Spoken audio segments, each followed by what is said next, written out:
800C backpack blower. Now, gather around, grass rats, because it's story time. So, this blower belongs to Brian. And Brian's the gentleman that gave us the lawn keepers. Now, he purchased this thing new a few years ago, and it was always hard to start. So he took it back to the dealer several times, and they weren't able to help him. So then he brought it to me last fall, and I took a look at it, and sure enough, this thing is hard starting. I mean, you got to really pull and pull and pull and pull. It should have been, instead of stilts, it should have been a pulling, because you're always pulling and pulling. Get it? Here, pulling and pulling. So he needed to use it because it was in the fall, so I told him to bring it back, you know, in the winter, and we'll go through it some more. So I did some things to it, and it didn't help at all. And this is one of those 4-mix blowers. So this is a 4-cycle engine, but you still have to mix the oil and gas like a 2-cycle. So I think it's got low compression. I checked the compression on it. It's got about 50 pounds of compression when it should have about 100. So that would make it hard to start. And he said it's always been hard to start from the get-go. Ever since he bought it, it's been hard to start. So it's had a problem from the beginning. So it's either valves or rings. So this is the type of backpack blower that when you have it strapped to your back, the recoil's right here. So you can pull it and start it. Well, that doesn't do you any good when the stupid thing won't start and you're pulling and pulling and pulling on that thing and you can't get it to start. So we're going to do an autopsy on it. So I'm going to strip this thing totally down. We're going to take it all apart, all the way down to the piston and rings, and figure out why this thing is so hard to start. Because I checked the valves, clearances. I thought it might have been the coil, because sometimes those coils go bad because they got an advance in it, built-in advance, and it wasn't any of that stuff. So let's start tearing it apart. So I'm going to get my T27.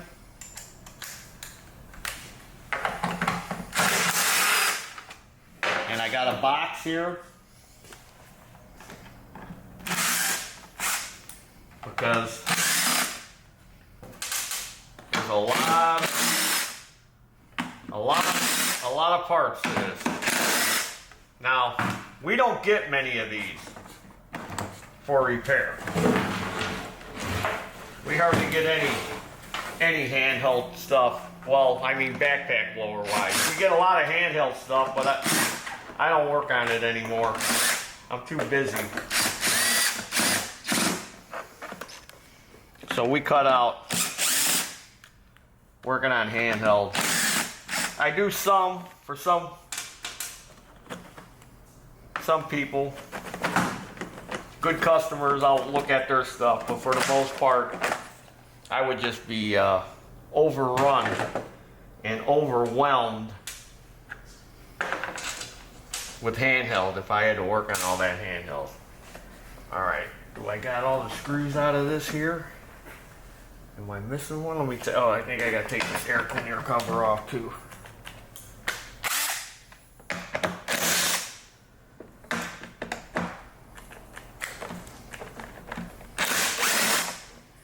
Looks like I got a bad connection on the battery, on my battery tool. All right, here we go. All right, so I don't want to lose anything or get anything mixed up. So these are all the screws for this. I left the recoil screws in there.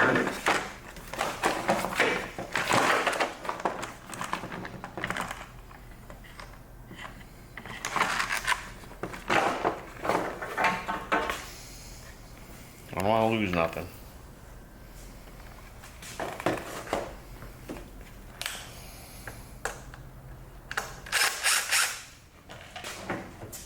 So we're going to put these back. so we don't lose nothing.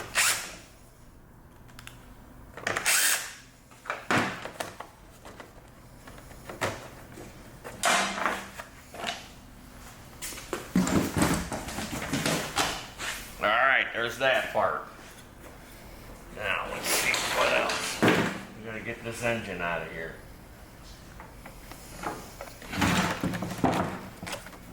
Looks like fun, don't it, grass rats?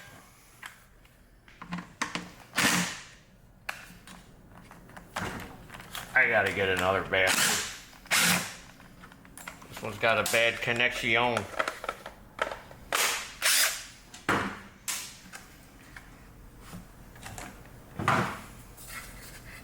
see here.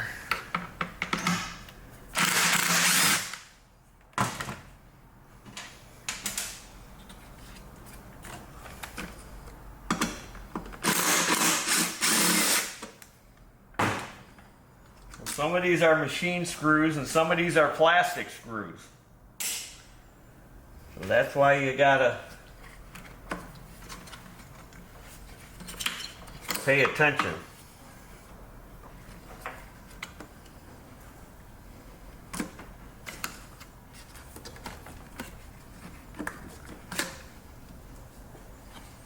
All right, we'll lay that out of the way.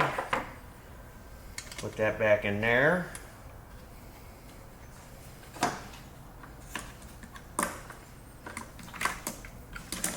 Back in there.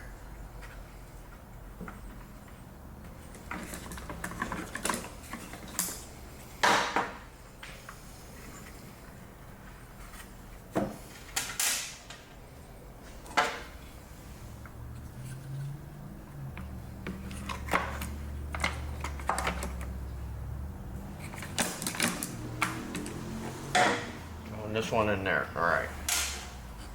Like I said, there's a lot of hardware.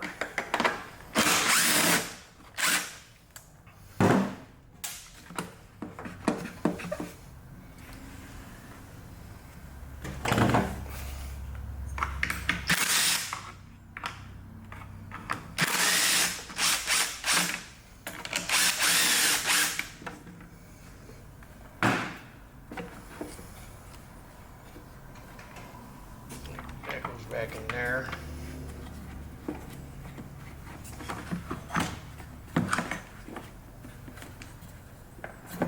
Got this vent line.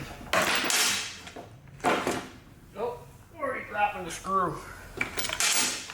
Two of the carburetor screws.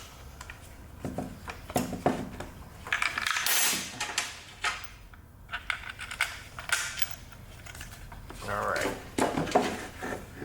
One of these went down here. Okay. So now we got to take all this blower part, blower half apart here.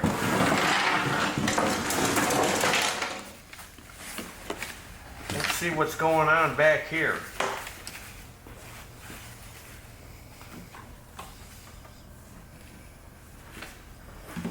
All right. So I'll probably take all these screws out here, and hopefully this thing will split in half.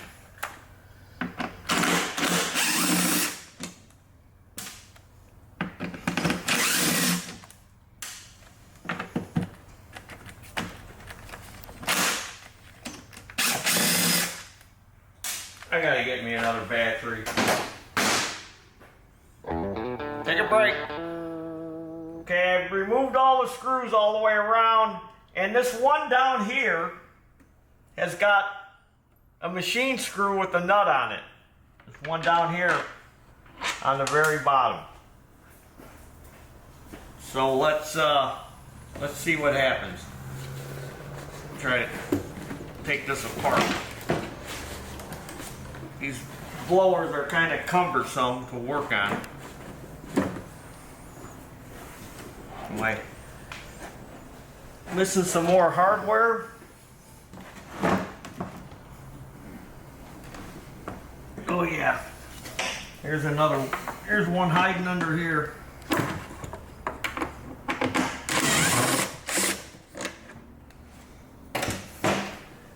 sure there's probably a couple more hiding.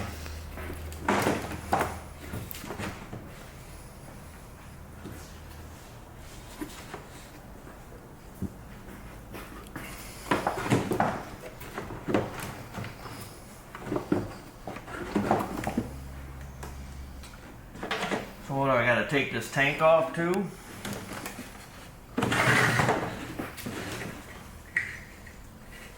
Yeah, probably gotta take the fuel tank off. Alright, so let me get this hose out of the way. Got this clip here that clips into here to hold it out of your way.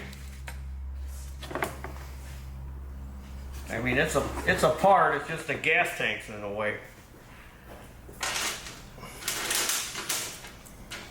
So let's gather up all this stuff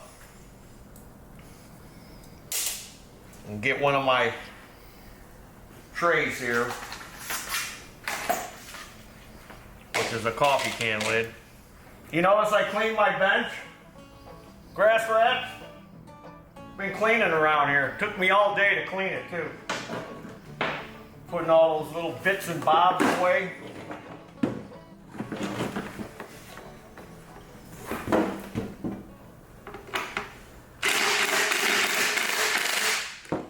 Well, that's a spring.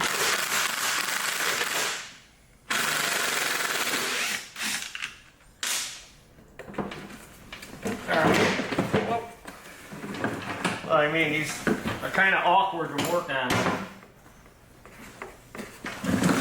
Should have probably drained all the gas out of it.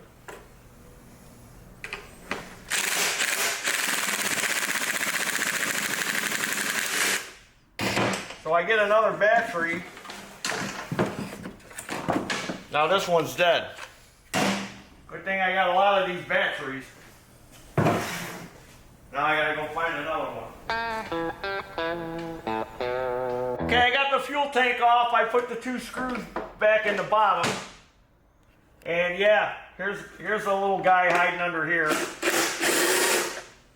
And then we got a screw for this little shock absorber. That's a pretty good size screw there.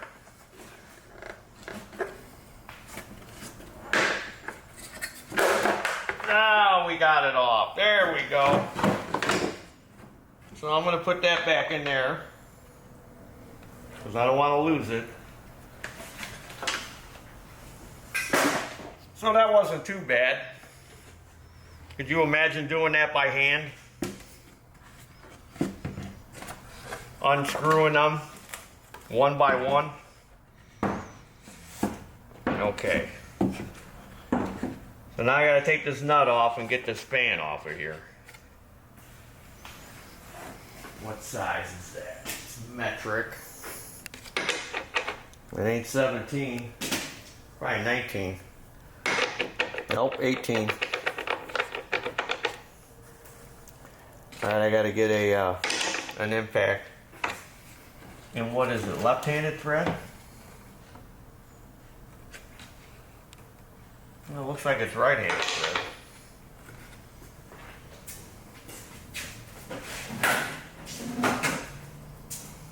Where's my impact at? Yeah, it says off right on here. So it tells you that it's not left-handed. It says off, and then it's got a little arrow.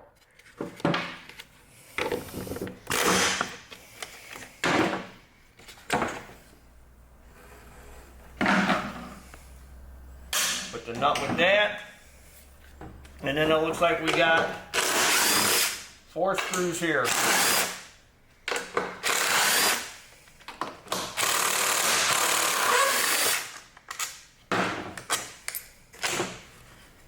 Alright. And I will just set them back in there. Okay. So there's our engine right there. So now I'm going to take it over there on my bench where I normally work, and I'll lay down a pad and we'll disassemble this thing. Maybe it's got a stuck ring or sticky rings, or we'll find out.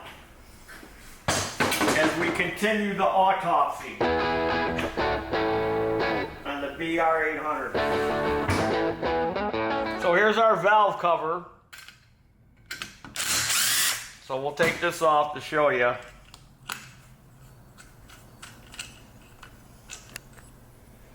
See, there's the valves. Because I had this apart and I set them at 10 thousandths. There's play in there. Still hard to start. Under this cover should be our little valve train. We get another little tray. Now this looks like it's got silicone holding it. There's little pry points right here to pry the cover off.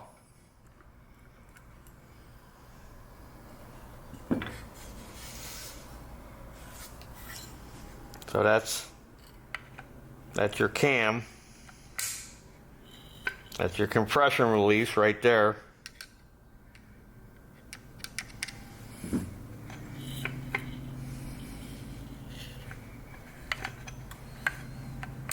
That's why you hear it clicking.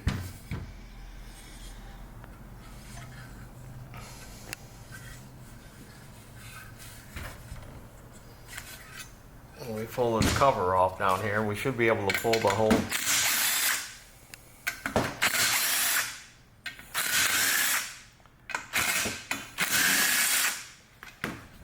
one nice thing about STIHL is you use that T27 for just about everything. You don't have to have all these different tools.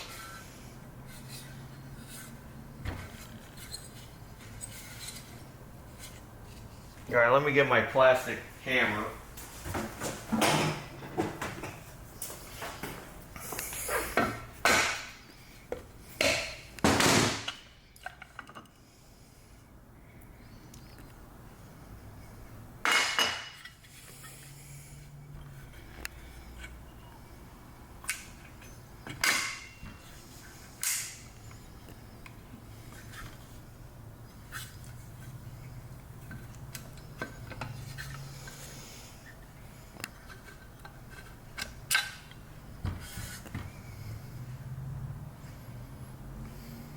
No sticky rings. Plenty of lube.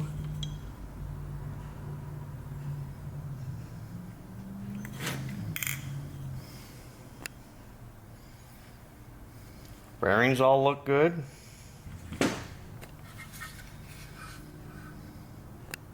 Let's pop the valves out.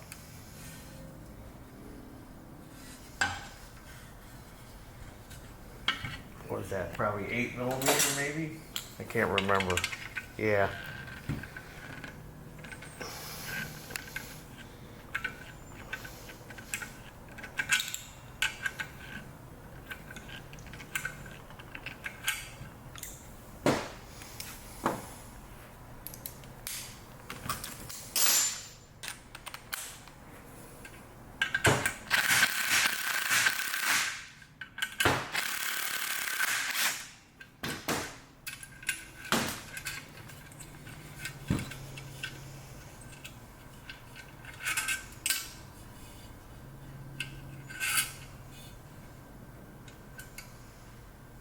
Little baby push rods.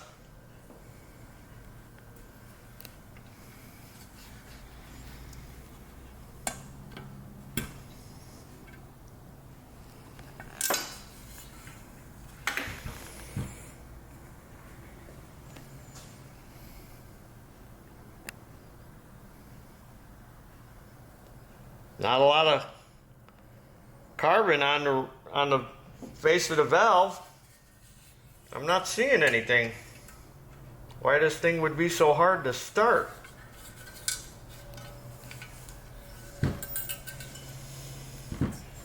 Well, here's the exhaust valve. That doesn't look good. And he's been using that 4-mix oil. He's using the stuff they recommend. It's probably this exhaust valve. They used to make this chemical that you could put in there, and it would decarbon all this stilch.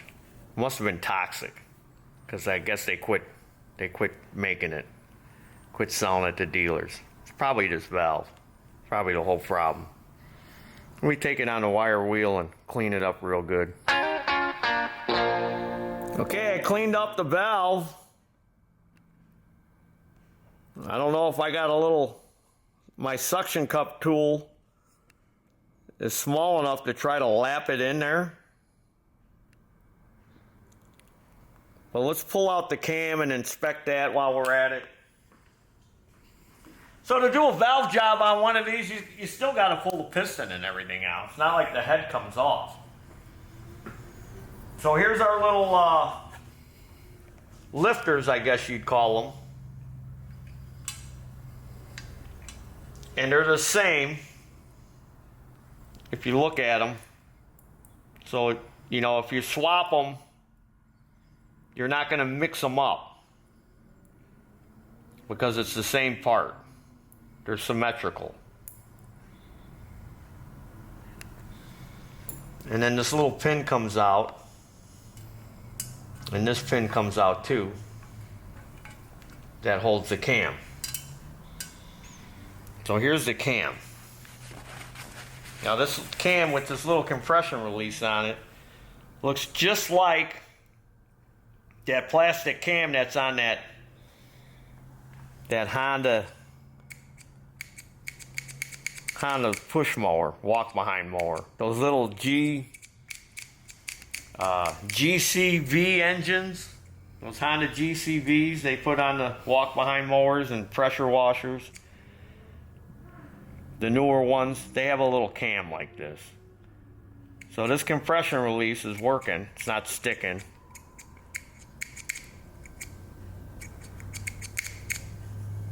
So it's probably the valves.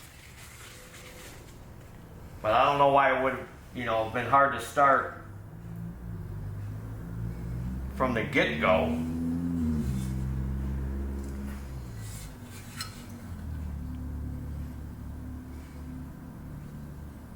So I'll have to try to clean that up down in there and try to lap the valve in so I can see what kind of line I'm getting on the face. Because I'm pretty sure I had this muffkin off too. Because I thought, well, maybe the muffkin's plugged. Maybe, you know, there's some restriction in there that would make it hard to start.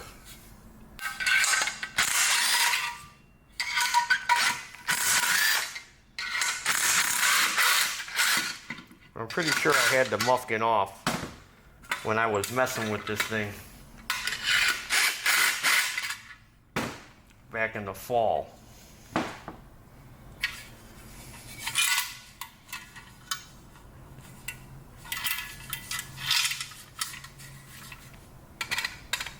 Now see, those are the only ones that are different size. Let's see what size that is.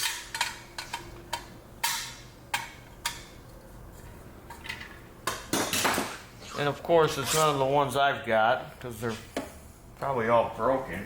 I should have a socket. I got all these torque sockets over here.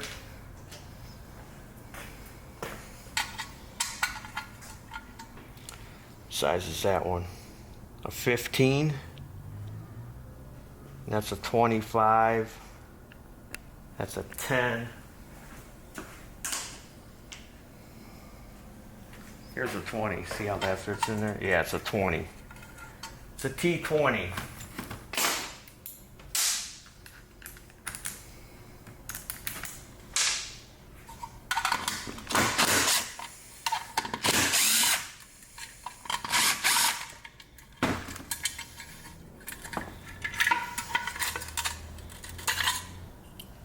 Okay, the spark arrestor is already gone.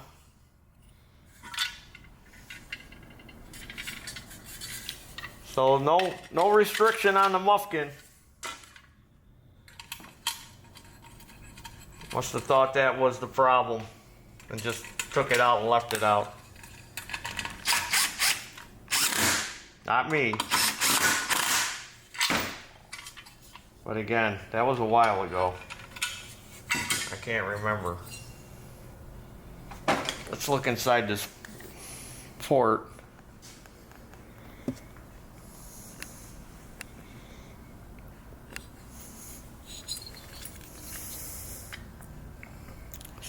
Plenty clear.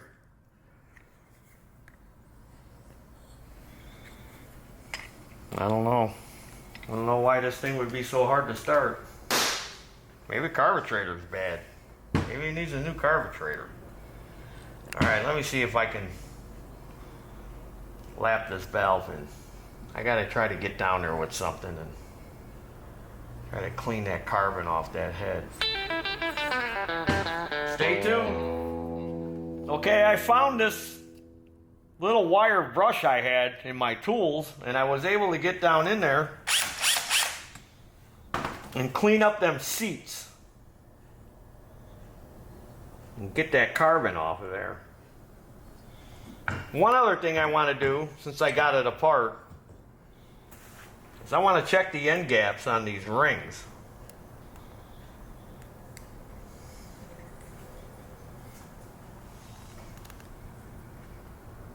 See what kind of end gap we got.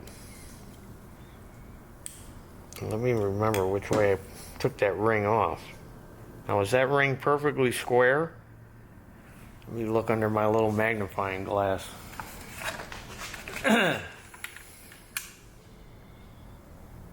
Or does it got a bevel on it? So it looks like it's perfectly square.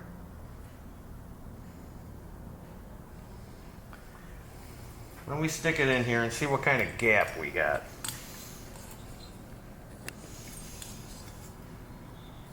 So it looks like we got a tight end gap.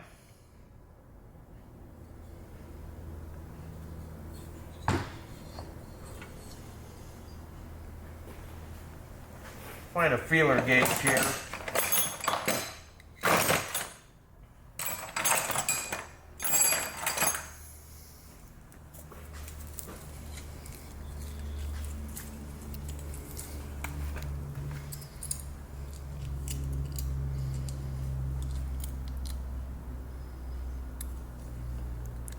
I get 2/1000ths in there. Here's 3. 3 goes in.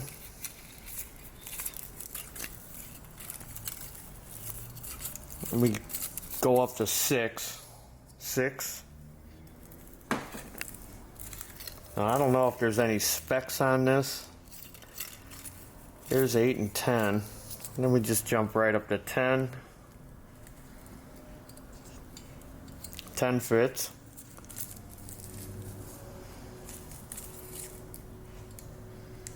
Alright, I can't get 12 in there.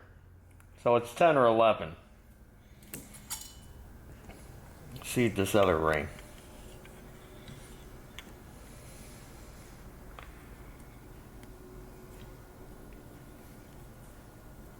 I hope I don't break them.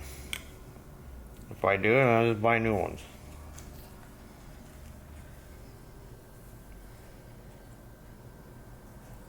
Alright, the second ring has got some letters on it that were facing up. Looks like it's a different color.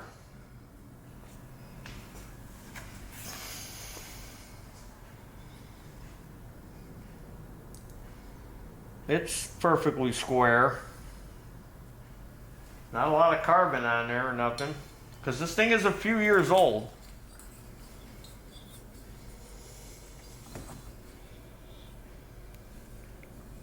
Looks like it's got a pretty good tight end gap too. I can't get 12 in there. So I'm sure the rings are fine.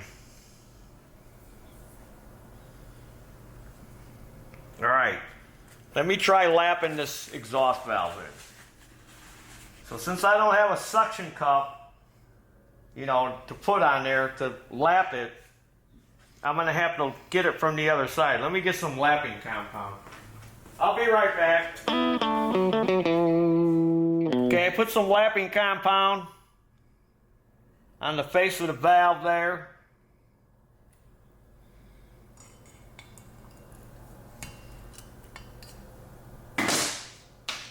And then I'm going to take this this tap holder, whatever you want to call it, pin vise.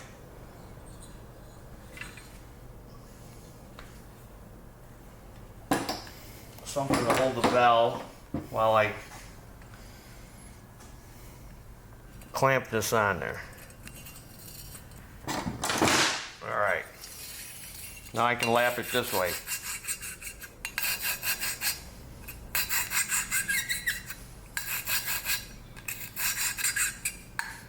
Nope. Pulled a little too hard.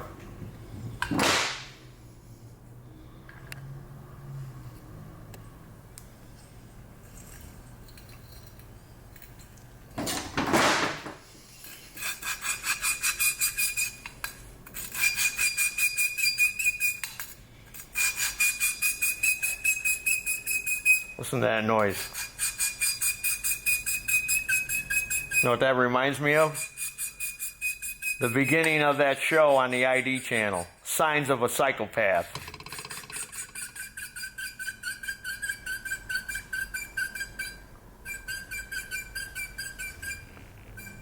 You're looking at a psychopath right now. I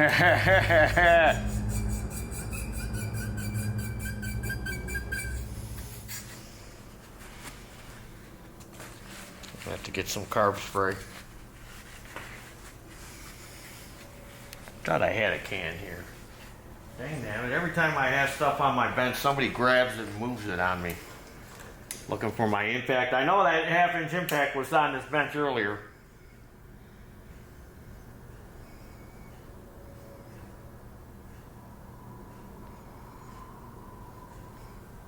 Alright, let me clean that off with some carb spray and get a better look at it. There it is. It's over there. Well, it's hard to tell exactly where it lapped. I'm going to do the intake too. I'm sure it lapped in.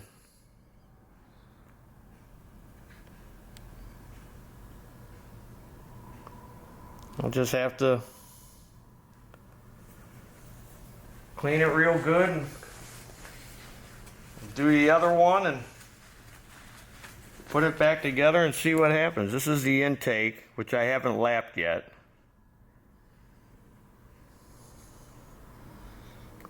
I don't feel any kind of ridge on there. I'm almost tempted to just put 2 new valves in, but I don't have any. I have to order them.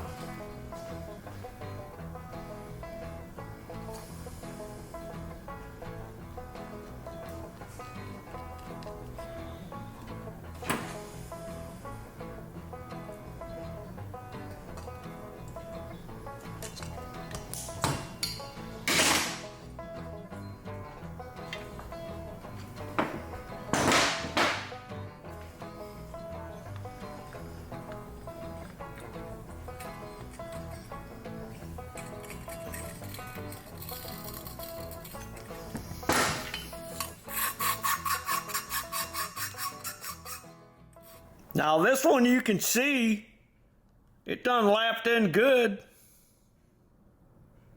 It's more gooder now. I'm thinking I might just order a new exhaust valve. I don't know. It looks pretty good.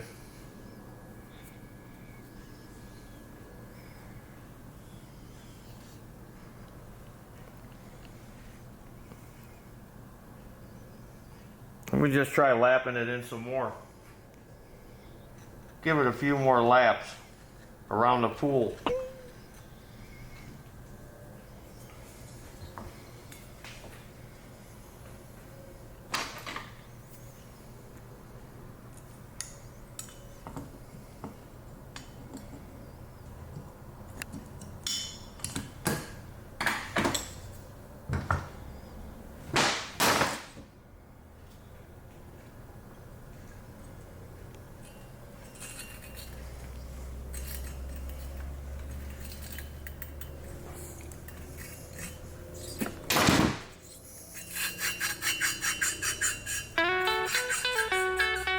So I've had this can of Starbright, Starlight, Startron, Carbon Eliminator. I've had this stuff for years and I've never used it on anything.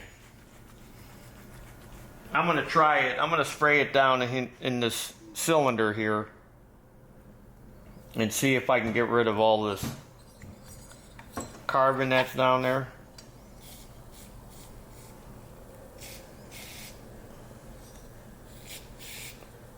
It's like foamy, like whipped cream.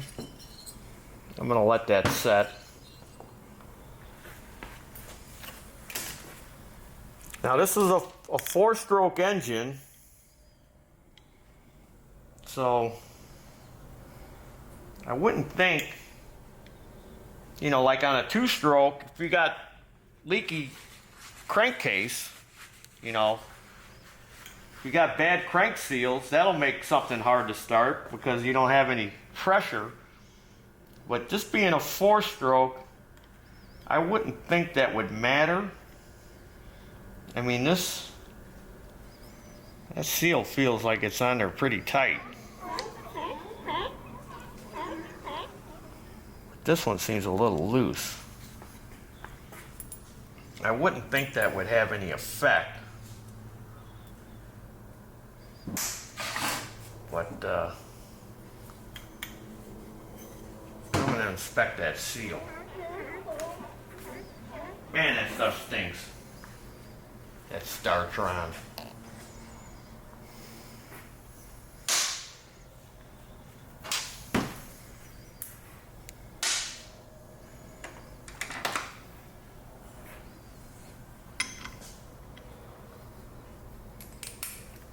I'm going to let that sit overnight.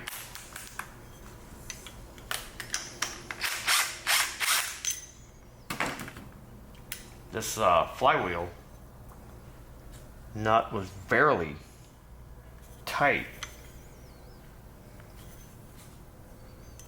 I wonder if it might have jumped time.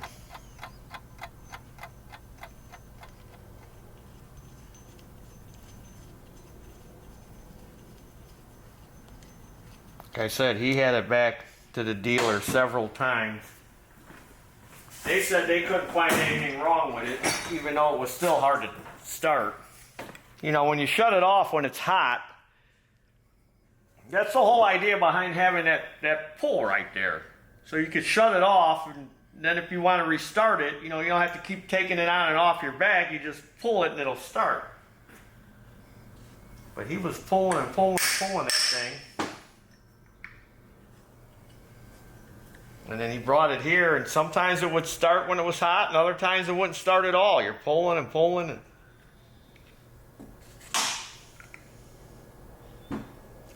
this probably was the whole problem. That little built-in flywheel key. I bet you that flywheel nut wasn't tight from the factory. Threw the timing off.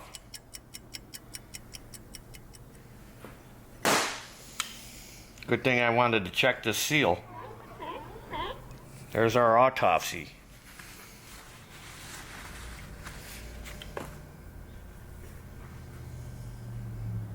We found the cause, doctor.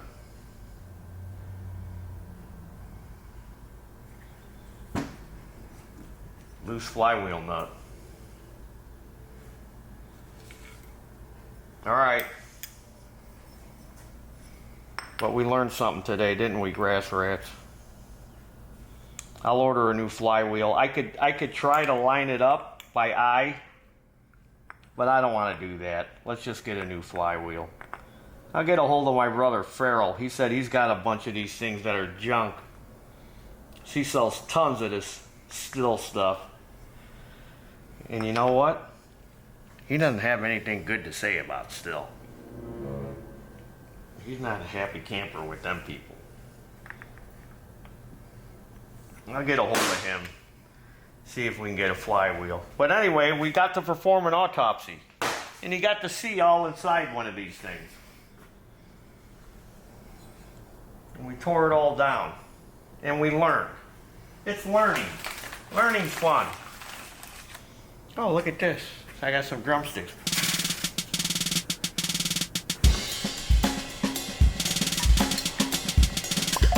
Whoa! Whoa!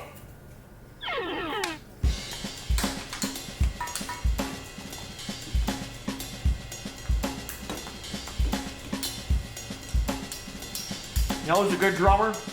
Junior. Gotta see Junior play the drums, boy. He can tear it up, boy, on the drum. Let's see if this stuff is working. This Startron. I don't know. I don't have faith in a lot of these products they sell nowadays. All right, let me get a flywheel. Let me put the rings back on the piston and put this thing all back together. And I bet you this was it the whole time. Sheared key. Threw the timing off. There's your dinner. Well, I consulted with my brother Farrell because, like I said earlier, he's a big Stilch dealer. And he said this flywheel is $78.50. So he said this is what he does, because I guess this is a common problem with this nut coming loose on this flywheel and shearing that little key off. So he told me what he does is he doesn't replace it. He doesn't buy a new one. And he didn't have any used ones for me. So what he does is he takes a center punch and he center punches that to kind of raise the metal so it'll go back into the groove on the crankshaft. And then he puts another center punch mark on the front. He calls it a witness mark, like it's some kind of crime is happening. Well, this is a crime. It's a crying shame. And then he puts another witness mark, center punch mark, on the keyway. Now, you can see that I kind of missed, but you want to get it centered on the keyway. And then he tells me he takes red Loctite and he puts red Loctite on here. And then he lines up the two witness marks so that way it's lined up. Then he puts the nut on and he tightens it, gives it a little zap with the impact. Then he takes the nut back off to make sure it didn't move. And then he torques it to the spec, which is 177 inch-pounds. They give you a Newton meters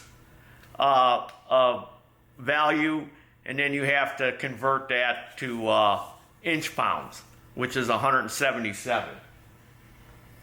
So he says that's what he does, is to save money. So we're saving you money by showing you this trick. Because he said that key really doesn't have any kind of holding power. It's just for lineup. The holding power is the torque of the nut on there. So obviously they had some problems in the factory where these were loosening up, because he said he saw a lot of these come in with the keys sheared. So instead of buying all these flywheels, he said he just did that trick. So there's a little trick for you. Another problem he said that he sees a lot of is this on-off switch. Gets corroded and it won't shut off.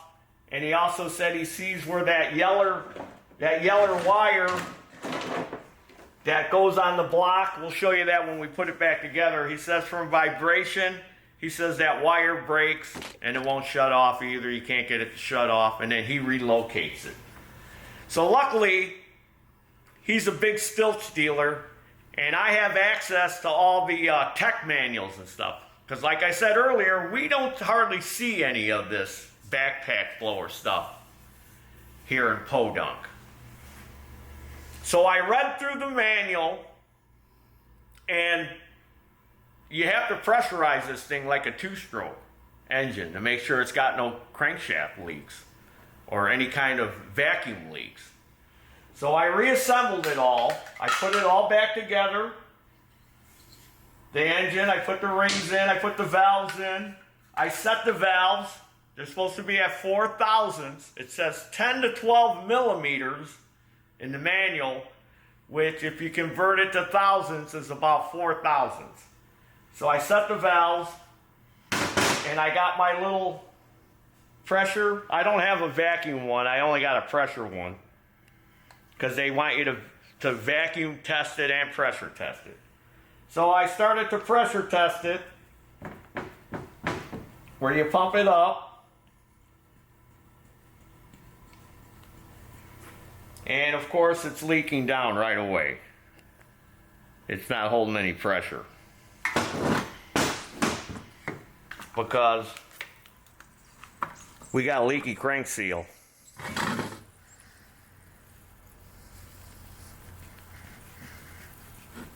Now I checked everywhere else,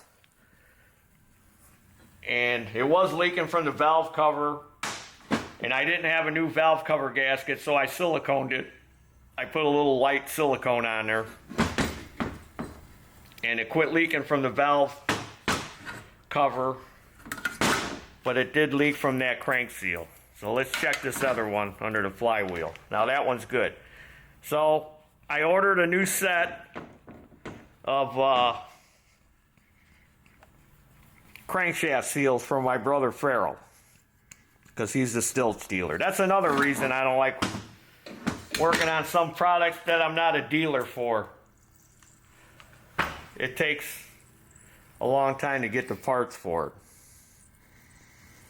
So this may also have been part of the problem, because this is on the fan side. So this might have been another reason why it was hard to start. And he said it was lacking power. It didn't seem like it was revving up high enough. It might have had a bad crank seal from the factory. Who knows? I don't know if they pressure test these things in the factory or not. But we blocked it off. In case you don't know how this works, you block off the exhaust, you block off the intake. Now STIHL has an adapter where you can lead the spark plug in, and they have a plate that adapts to here, and you pressurize it through this port. But I've got the one where you do the spark plug hole, and then it's got to hold pressure. And if it leaks, then you got to find out where it's leaking from. And you do that by spraying soapy water around anywhere where it could leak. Around here, because you want to make sure that you're, where you blocked it off, it's not leaking from there. Crank seals is the place you check. This cover, you want to make sure it's not leaking from there, from this cover underneath. And in the case of this being a 4-mix, the valve cover. So this is all stuff you need to check. And that takes time. And time is money. So that's another reason this little handheld stuff is a pain in the keister to work on and can get very expensive. Because you may have a running issue that could mimic like a carburetor issue when it could be a vacuum leak on these 2-strokes. And as I'm learning, as we're both learning, on this 4-mix, I didn't think it was that critical, a vacuum leak on here. But once I read through the manual and saw that, then I thought, okay, I better pressurize this thing before I go putting it all back together and having to tear it all back apart. And sure enough, we got bad crank seals. So when the seals come in, I'll pop that cover off, I'll put the new seals on, and we'll pressurize it again. And then we'll put it back together. And then we'll do my brother Farrell's trick of locking that on there. Again, he's a big, huge STIHL dealer. I don't know how many of these blowers he sells a year. I would have to guess. I'll ask him, so maybe the next segment we'll know. But I'd have to guess and say he probably sells 50 or 60 of these, maybe even more a year. because he's a big dealer, because he's in a more well-populated area than we are. And he deals with nothing but commercial guys, so he sells a ton of this stuff. So he knows. He hasn't had any of them come back when he does this trick to it. All right, stay tuned for when we get the seals. Okay, my brother Farrell had the new crank seals in stock, so I was able to get them the next day.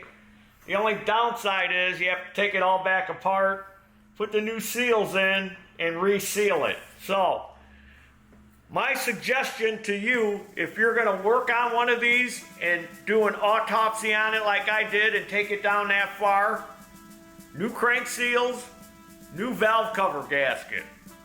Get them ordered. So that way you're not taking it apart and putting it together a bunch of times like I had to do. So I got it all reassembled. I let the silicone cure for about a good 8 hours. And then I pressure tested it. Now I pumped this thing up about an hour ago. And it's been holding that same pressure for an hour. So we're good. So now we can put it back together. So now it's gonna fart. All right, listen. You'll think you're hearing elk skins.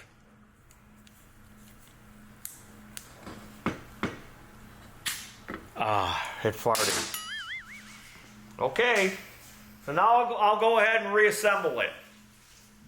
So I reinstalled these screws here that the fan goes, covers 2 of them. And it doesn't tell you in the service manual about Loctite, but I did put some blue Loctite on them. Because on other blowers, I've had this hardware back out and then it gets, starts rubbing on the fan. So now I'm ready to install the fan. And again, no mention of Loctite, but I'm going to put some blue Loctite on this nut. And they want you to torque it down to 265 inch-pounds. So I'm just going to put a little bit of thread locker on there, and then we'll torque this down. 265 inch-pounds. So now I'm going to reinstall the flywheel with the sheared key. And again, like I mentioned earlier, that key has no holding power. It's just basically for lineup. So there's where I dimpled the back of it to kind of push it down a little bit, expand that metal. And then I center punched the front of it. And then I center punched the keyway, like I mentioned before. As my brother calls it, a witness mark. Just like Harrison Ford in that movie Witness. So now I'm going to put some red thread locker on there. And we sell that blue and red in our online store. So if you want some thread locker, there's your dinner. So I'm going to put some red on there. And again, when you go to remove it, all you got to do is just warm it up with a propane torch. So we're going to line up our witness marks.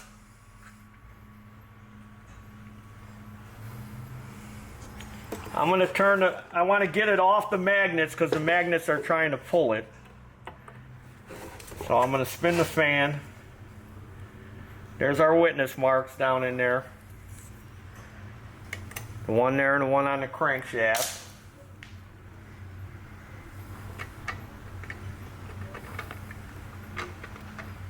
And I'll put the nut on there. Uh-oh.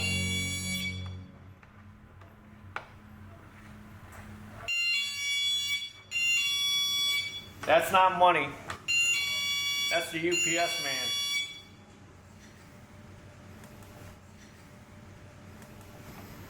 So then I snug it down.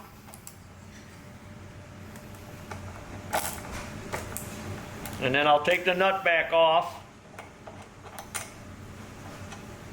and make sure that our marks didn't move. So get in there, Mr. Cameraman, to show that I tightened it down.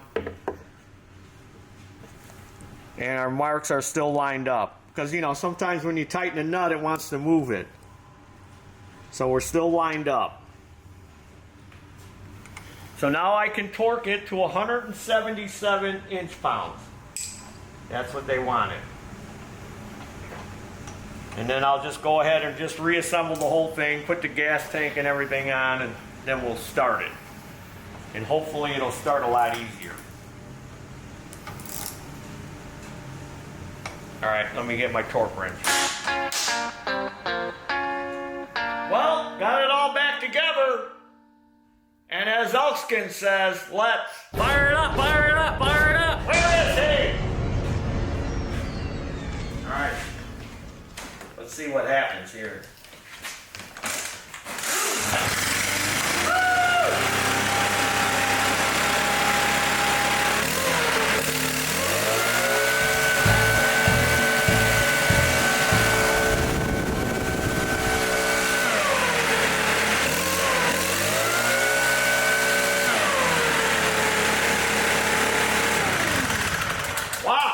I mean, it started effortlessly this time.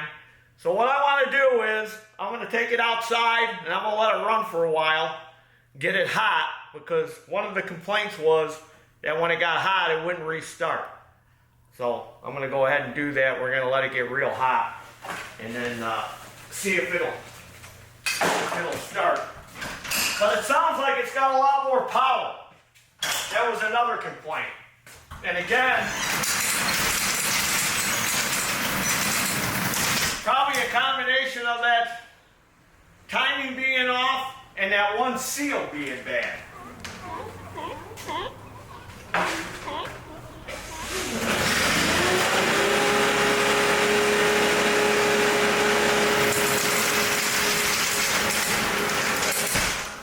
It would never start that easy before.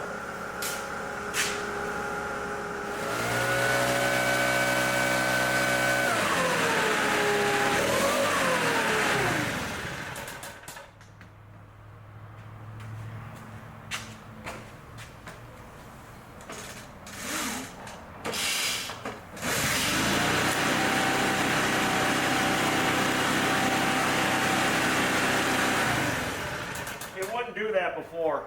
You'd have to pull and pull and pull and it would never start. Sometimes it would.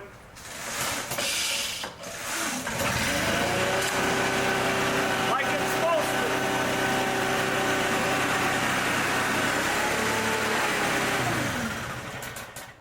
Yeah, because you got this thing strapped on your back. You want to just be able to pull it out.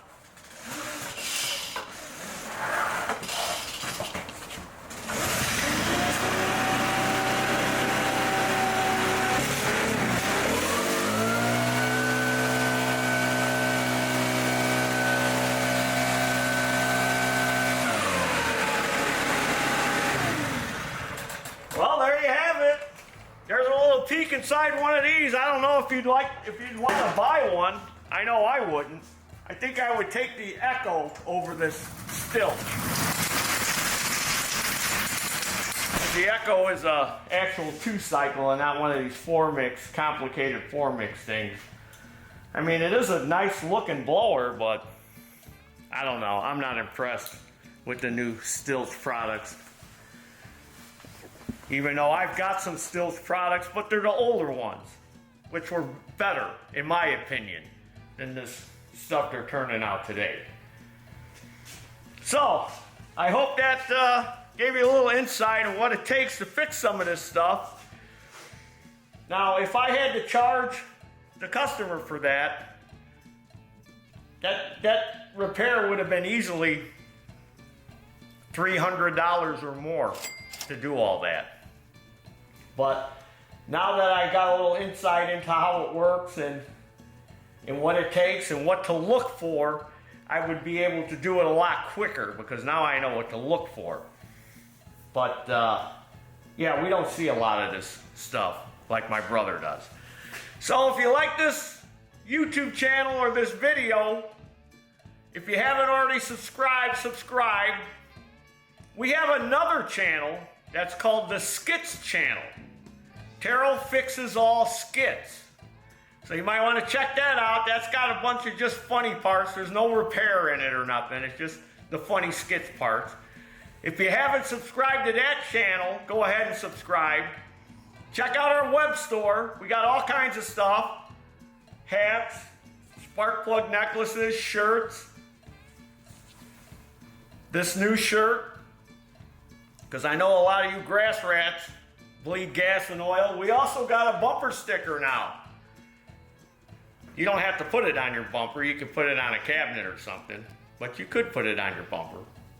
Follow me on Facebook, Instagram, and now tick-tock, tick-tock, tick-tock, I'm a clock. And as always, there's your dinner. Woo! BR 800C. Look at it. Look at it. Soak it in. Take it all in.